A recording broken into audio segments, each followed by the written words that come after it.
Hello, good morning mga ka-RD tayo dito. Sa muli po ay binabati ko kayo ng magandang umaga. Ako po si RD Da Prosa, ang inyong teacher, agriculturist na magtuturo sa inyo kung paano mag-transplant at mag-set up ng ating hydroponics. Kung inyo pong napapansin, mayroon na po tayong napatubo dito na ah, red lettuce at saka green lettuce. Meron din po tayo dito sa bottle setup natin ng ating Kratky hydroponics. Ano po? So, kung sa inyong bahay, pwede po ninyong gamitin yung inyong mga cola bottles. Ano po? So, ngayong umaga ay magkakaroon tayo ng tila ba experiment na mag-compare ng resulta ng Kratky hydroponics gamit itong ating fermented plant juice na ihahalo natin dito sa ating vermity. Ito po ay vermity. Hahaluan pa po natin ng fermented plant juice. Ano po? So magiging organic ang i-set up natin dito at ito namang kabila ay magse-set up tayo ng inorganic o yung gamit yung ating mga inorganic nutrient solution. Ano po? So unang-una, gaya ng sinabi ko, ito po ay fermented plant juice. Nasa 50 ml po ito. Ihahalo natin ito sa tubig, dito sa vermity. Ano po? Nasa 10 liter po na tubig ang vermity. Ano po? So hahaluan pa po natin ng fermented plant juice. Ibig sabihin, ang pagkukunan po ng nutrients ng ating hydroponics ay ang organic vermity na hinaluan ng fermented plant juice. So, talagang organico. Let's go organico. Ano po? So, ibubuhos na po natin dito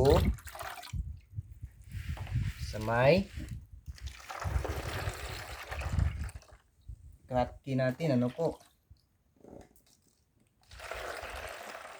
Ayan, tingnan po natin na malapitan yung ating ang kulay ng naging mixture natin. Medyo magiging black po yan. Talagang parang parang tsaa. Ano po? Kulay black. Tapos nahaluan pa po natin ng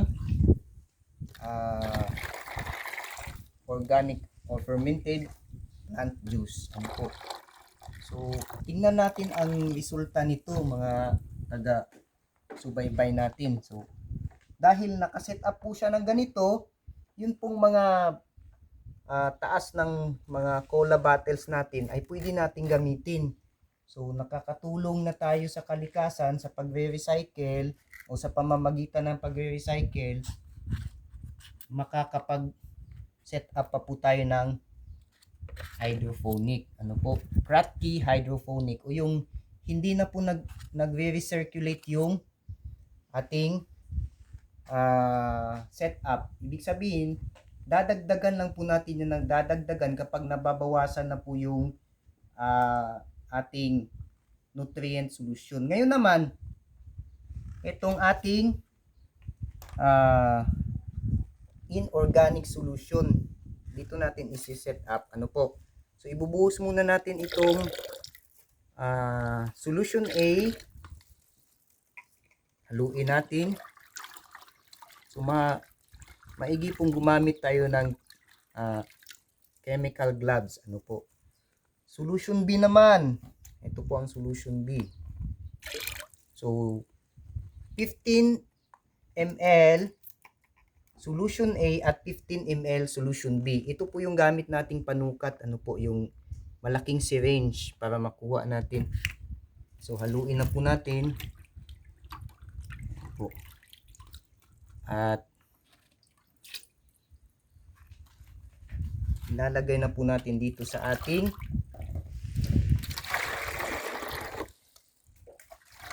styro box. Ano po? Ayan. Ang styro box po na ito ay recycle pa rin po. Ano po? talagang walang nasasayang sa ating mga gamit.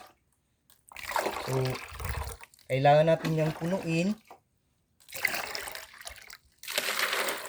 Ayan, kung inyong nakikita.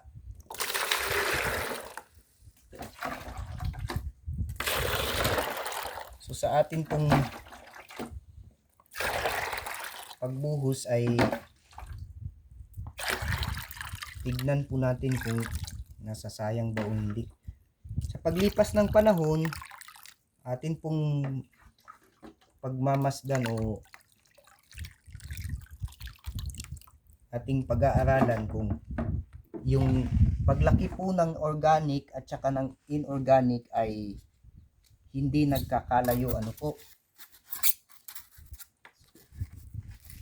Isiset up na po natin dito.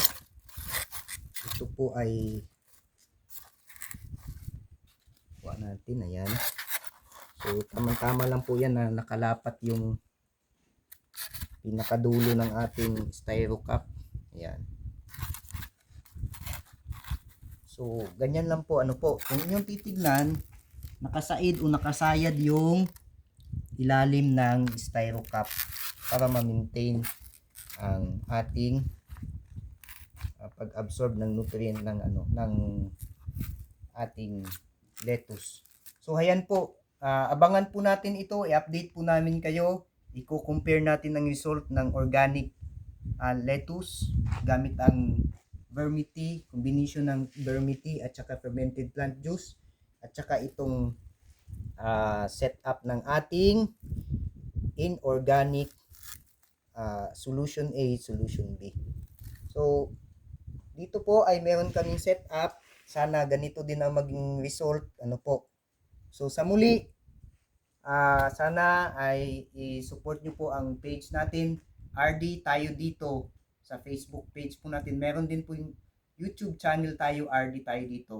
Maraming salamat. Again, I am your teacher agriculturist, RD Tayo Dito, RD The Prosa. Maraming salamat po. Sa pindutan kini.